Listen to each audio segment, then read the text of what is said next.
Welcome. We're so glad that you're here. Thank you for tuning in. This is our informal talk about the Orphan's Abba, a trauma-informed look at the Bible specifically. This is about episode number 3, which is dealing with eye contact.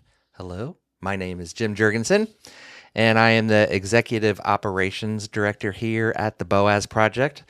I want to welcome Courtney Kraus, who is on staff with the Boaz Project, and I'm going to let her tell a little bit about herself. Courtney. Thanks, Jim. I'm excited to be on today. My name's Courtney. I'm the Director of Regional Partnerships for the Boaz Project, specifically working with our partners in East Africa. I get to come alongside them, support them in whatever way I can, maintain the relationship with our ministry, and I also get to travel overseas and visit them and have had the opportunity to meet their kids. So I'm just really grateful for the work that we do and to get to be in a place like this every day. Well, we're really excited to have you here. Thank you so much for agreeing to help us out while we go talk a little bit about this particular episode. So I wanted to start out by just saying April's story about the Russian orphans in the playground there. Mm-hmm. I was there when that happened, and that was a little while ago for us. It's been more than a decade that happened, and it really kind of brought me back. I remember their reaction. I remember them gesturing to try to get the attention that April was talking about, and I can even remember the effects of that, the results of this trying to get the attention of their mom and dad, or their parents on the balcony, and not being able to do that. The experiment, or the study that April talked about from Dr. Edward Tronick about the effects of just, having that blank face, and how their children were reacting to that, and just the escalation of behavior, definitely escalation of behavior for those already traumatized Russian orphan children. So I just really wanted to affirm that, and just the somberness of that was a lot. Yeah, and I don't think I'd actually heard that story before. Yeah. I heard April talk about it, and it's such a visceral picture of what it looks like to feel unseen, like she's talking about throughout this whole episode. I thought it was kind of the perfect picture, though as sobering as it is, like you said. And I remember being in school and learning about the still face experiment, and talking about attachment, and how important that interaction between parent and child is, especially at such a young age, being an infant. And as I was reflecting on it again, I was struck by the thought that the babies who were participating in this experiment with their moms, they have what appears to be very secure bonds and attachments with their moms. And that's why when all of a sudden mom's not interacting with them the way she normally does, it's so unfamiliar and scary. And so the child reacts in that way to do anything possible to get her attention. And I've seen that through conversations with our partners as well, the different kinds of behaviors that they witness. Yeah. April also kind of got right in after that story, and then talking about Dr. Tronick and that study. She got kind of right into some Bible verses talking about eye contact. First one she talked about was the Psalm 102 verse, David's lament about hear my prayer, O Lord. Don't hide your face from me when I'm in distress. Turn your ear to me when I call. Answer me quickly. I think it's interesting when you are hurting. We obviously, David's in some distress here, obviously, and he's recording this lament of his, kind of the first thing was, don't hide your face from me, is the first thing that he's wanting from his Lord and Savior. I thought that was interesting. That's the first thing that he writes about is, don't hide your face from me. Give me your eyes when I'm in distress. What did you think about that? I think that it's calling out that core need that we all have to be seen, and in our most intimate relationship that we get to have, which is with God, who sees all of us all the time. I think it makes sense why that would be what David is saying. I think as I was thinking about the experience of the orphan, and how sometimes the reaction to not being seen is to seek attention, to have bigger escalated behaviors and responses. I think for some, and maybe even for some of us who aren't in the place of the orphan, if you haven't felt seen, though you know that's a need, it can feel really uncomfortable and really scary when it comes to people and when it comes to God. The concept of being perceived, like of being fully seen by somebody, can be jarring.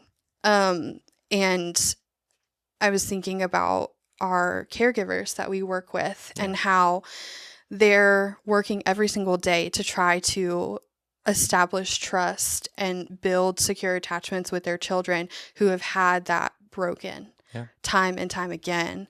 And maybe who were neglected, who were never seen, never paid attention to.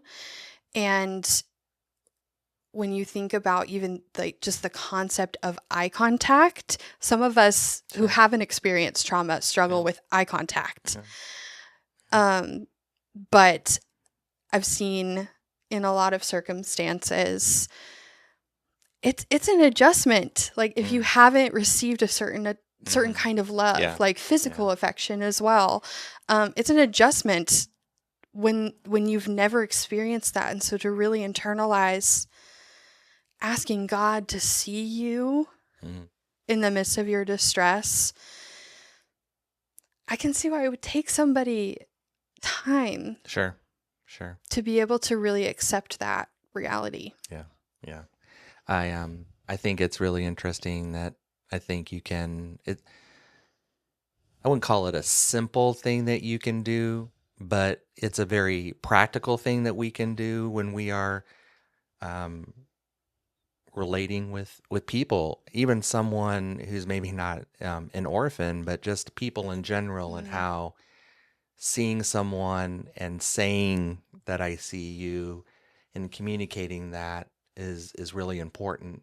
How you do it, and the degree to which you do it with, you've got to vary, but trying to keep in mind what you said just about, I can understand where if you've not had that in your life, getting that all of a sudden would be, jarring, scary, unnerving. Love it. She then goes on to an interesting story in the book of Genesis, Genesis 16. I love that. I love that God doesn't hold back hard stories in His Word, and we get both great stories and hard stories. I think this is obviously a super hard story when we're talking about Hagar in Genesis 16. Just they're starting in verse 7, but just the kind of the lead up to it. Angel of the Lord finding Hagar in the desert by herself and just in distress, hurting. I loved that. I love the things that she kind of really seized on in terms of, being seen by the Lord, by the angel of the Lord. what were your thoughts on this? Like, how did some of these, how did these verses in the Bible Mhm. hit you, and what do you think? I think the story of Hagar is one that's really, it is really sobering because I mean, we don't know too much about her other than it's likely she was very young. She was a servant, and so she had very, very little power. She's also Mm-hmm. a woman, so she Mm-hmm. had very little power. And she was not considered. Her dignity as a human being Mm-hmm. was not considered even by the people in Abraham and Sarai that God was using to bring about his plans. They, in their doubt Mm-hmm. of God's promises, Yep. Yep. I mean, totally used Hagar for their own means.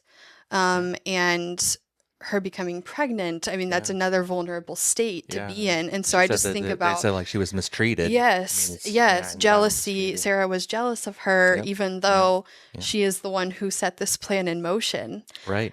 for Right. Hagar to get pregnant by Right. Sarah's And husband. I think it's good for all of us to know that, like, this is Abraham.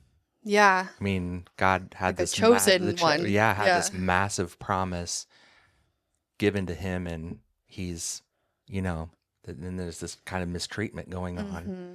Yeah. Mm-hmm.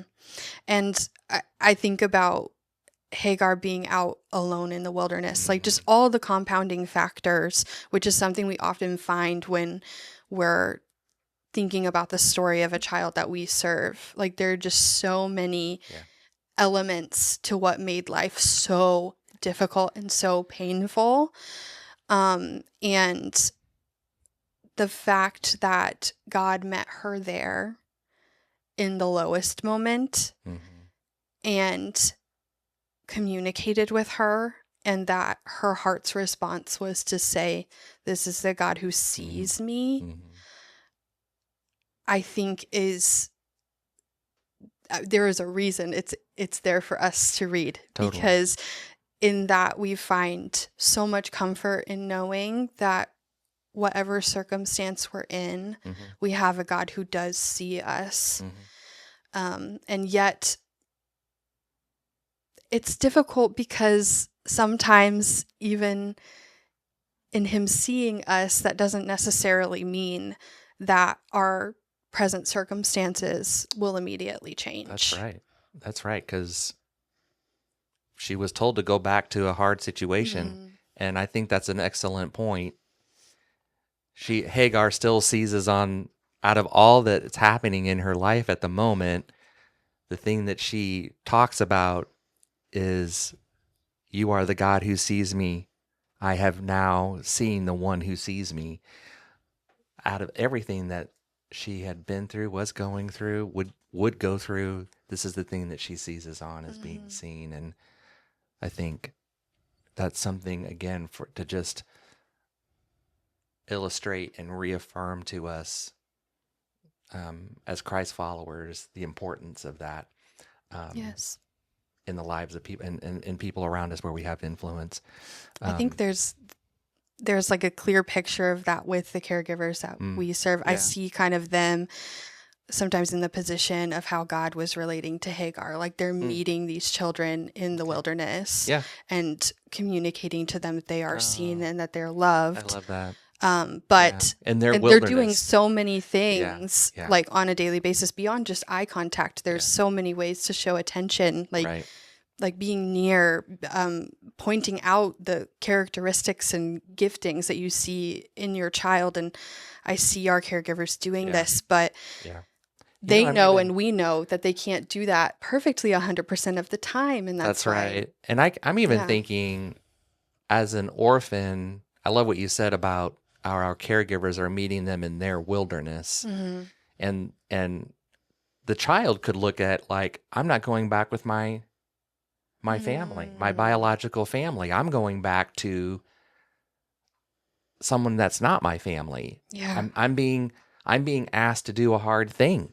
I'm not getting to go back with the people that that birthed me as my biological family. I'm having to do this hard thing. Yeah.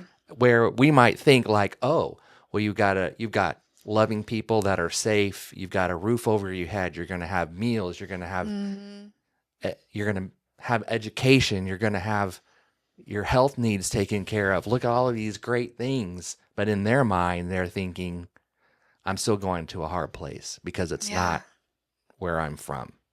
It can be overwhelming to absorb all of that love and attention. It can be, but I think too, it's hard as a caregiver to kind of wrap, because I think as a caregiver, you could think you're coming to a good place, but it's not necessarily that from the perspective of the child. You know, they have to learn that it is a safe place. And they do. It's not an automatic. Yeah, what you were saying about earlier, just it not being an automatic. It's overwhelming. It's just not something that they're used to. I love that. I love that. That play for them. Okay, then April goes on.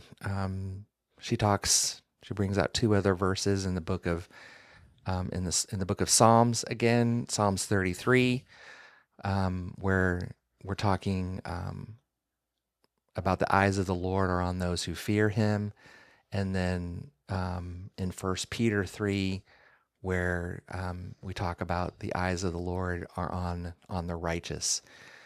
I kind of resonated with what April talked about, righteousness. I don't think that's something that we all just going around I'm a righteous person. Because I always think about righteousness. Someone told me once, like, righteousness is right living.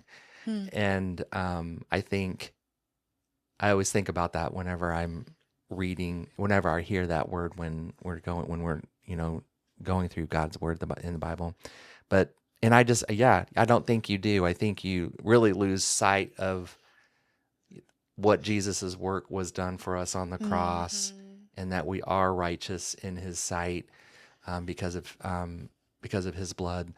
So, how did those two passages, just both again talking about the eyes are on the eyes of the Lord, both kind of talking about that? Yeah. No, I resonated as well with the concept of I would not describe myself as righteous. And I think, like you said, it's not dependent on anything that I have done. I feel like, and I imagine someone like Hagar also felt, who was called to a larger purpose that maybe she didn't fully understand. I feel that we all can relate to being called to do something, whether it's a hard thing or whether it's just something we don't feel totally equipped to do. And I resonate with that, even in God calling me into ministry. Times where I've felt, okay, like I know this is what you want me to do, but are you sure? Like, are you sure? And I'm like, what are you seeing in me that you want me to do this for your kingdom, for your children? And I often think back to my first trip to Kenya with the Boaz Project, before I was on staff. Are you, and like, what time of your life is this? I was halfway through college. Okay. Still very much trying to figure out. I knew I wanted to work in orphan care, but and probably through the Boaz Project, but I was really waiting for God to call somebody better. And so we're doing VBS with the kids. I had a group of 6 boys. And I noticed one boy in my group was much quieter than the rest of them. It seemed that he hadn't been there as long, maybe, so he wasn't as integrated into the group. They were playing like soccer and doing different, like, very active games, and no one would really pass him the ball, or he wouldn't really jump into the action. But I noticed throughout our time that he was very into the crafts and art that we would do as a part of our program. And I noticed he would just spend a lot of time very intricately drawing things, and just would stay even in free time. When other kids would be playing outside, he'd be working on that.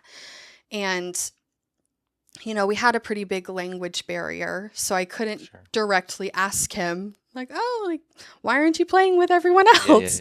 I was just kind of observing. And there was one day where he and I decided to play badminton together for a bit. And we were both terrible at it, absolutely terrible. We couldn't even get like a couple of passes to each other. It was so bad. So we decided, okay, that's not for us. And we went over to this large bag of different activities, and I just saw his eyes light up, and he pulled out a huge box of chalk. And for whatever reason, I think some kids were in another area of the home or inside playing a game. And so we had a very large open space of ground, and we just started drawing all over it. And he started talking to me. I had no idea what he was saying other than a couple of things. But he was telling me about what he was drawing, and like he drew a lion, so he would say lion, and then I would draw a lion as well. Or I remember he drew a giraffe, so I drew a tree next to it the giraffe was eating off of, and I was just overjoyed because I had been seeing this little boy who seemed so subdued, and I was seeing that this was something that he loved and that he was good at, and that he remains to be good at to this day. Right. Because you're able to go back. Yes, because I've gotten to see him grow up over the years. And I remember just in that moment, something came to my mind. I had a song stuck in my head throughout the whole week. And it was the song, "Oh Lord, you're beautiful. Your face is all I seek. For when your eyes are on this child, your grace abounds to me." Love that song. And it came back into my head in that moment, and I felt that I was seeing this child as like a beloved child of God who was doing the things that God had gifted him to do. And just the delight that I was taking in him in that moment, I felt God speaking to my heart that is how he sees me when I'm doing what he has called me to do. And it felt like such affirmation. And it's been something I've gone back to because it was a in the wilderness moment for me to know that God sees me and he delights when I am turning my eyes toward him and following where he is leading. And so it helped me to have a different vision of even the kids that we serve, but also it was a very personal moment of feeling seen by God. By God. I love that. And I love that it was in combination with you seeing a child, and how I think we can get caught up in, when we talk about eye contact and being seen, there is this literal, I'm having eye contact with you. And there's also a piece of this as I see a child and I'm playing, I'm with the child. But then how God used that to reinforce how he sees you. And that's great. That's awesome. And we're so glad that you are here with the Boaz Project, Courtney. And I'm glad that the Lord showed you in a really tangible way his plan for your life. Continue to be excited at how that's working it out for the Boaz Project. But I'm going to draw us to a close. And hopefully this was a good time for all of you. Hear a little bit of how we saw that episode 3. I'd invite you back to hear more talks as we work our way through the other episodes. We'll have other guests with me to do that as we move forward. But so grateful for you, Courtney. So thank you so much for being here with us today. Thank you.